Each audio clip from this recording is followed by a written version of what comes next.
The baseball world has been completely upended by the monumental news that the Los Angeles Dodgers have successfully secured the services of star outfielder Kyle Tucker.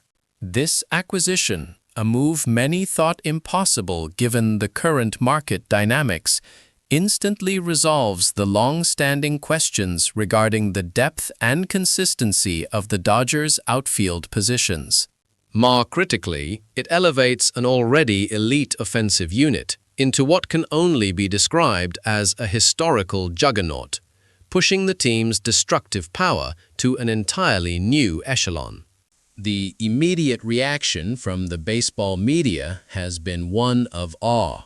Stebbins, writing for the prominent Dodgers Way platform, highlighted the significance of this signing, analyzing how adding Tucker to this already star-studded ensemble makes the upcoming season's lineup virtually impenetrable.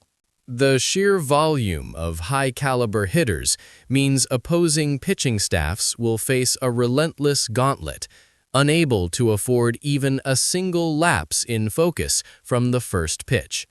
However, the real drama lies not in the acquisition itself, but in the subsequent structural shift mandated by manager Dave Roberts. Cheddar.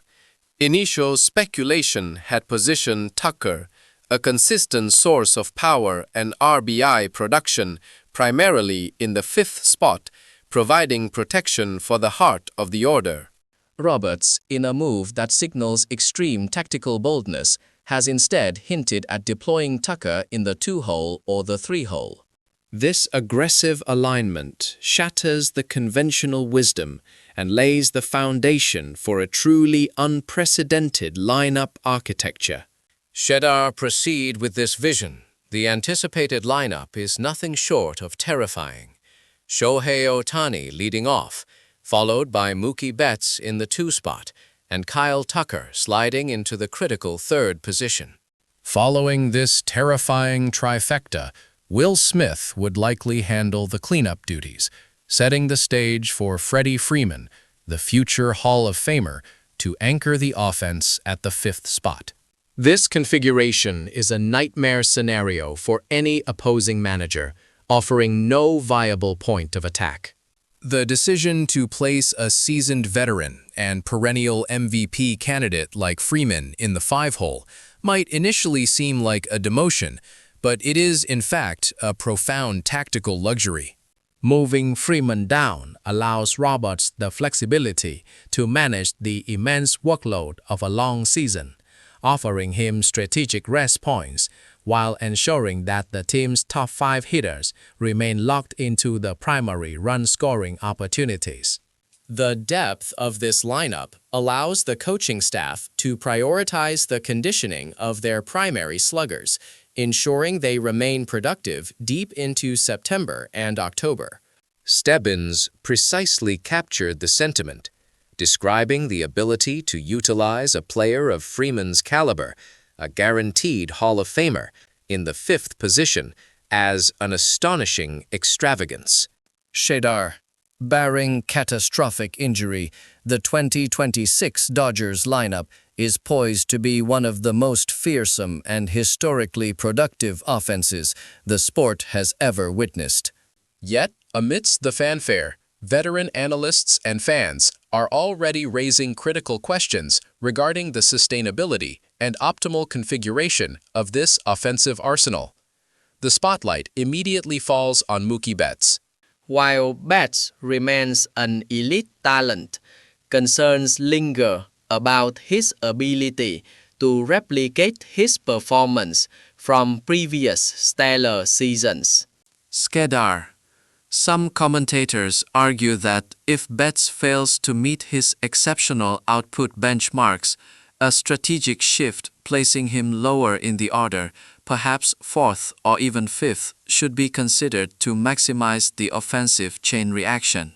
If he struggles to match last year's output, the sheer power of Tucker could make the three-hole a more productive spot for the newly acquired outfielder.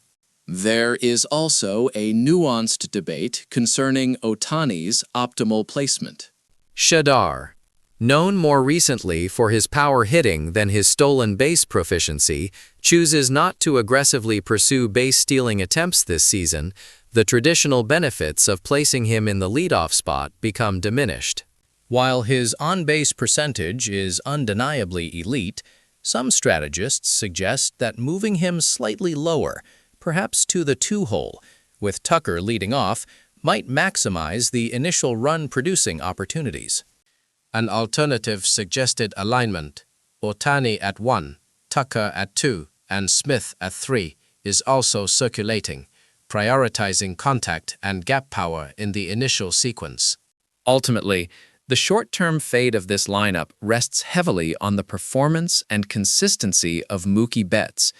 If Betts elevates his game and maintains his form, the top 3 will function as an unstoppable force. However, any dip in performance could hamstring the potential of Tucker behind him, necessitating a move further down the lineup.